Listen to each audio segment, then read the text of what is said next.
Hello mga lalabs, papunta kami ng Rocket today. Ayan po ang aking mga kasama. Ayan, mga naggagandahan. Kain muna kami habang nasa daan po para pagdating sa location, kain pa din. Dito na po kami sa Ajman.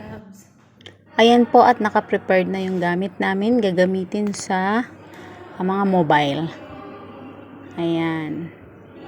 Yan po kami sa entrance para pagpasok ng guest, lalagay po namin yung mobile sa cover. Not allowed to take a picture. Ayan, kasama po namin yun sa perfume.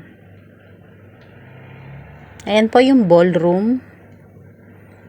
Ayan. Ganyan po yung arrangement nila pagpasok sa ballroom. Ayan, meron po kasing photographer. Binibidyo muna nila, pinipicturean bago mag-start ang wedding. So, ayan po ang kabuuan ng ballroom. Ayan po, ang ganda ng pagkaka-arrange. Ayan. Bawal na po kasi mamaya mag-picture, mag-video.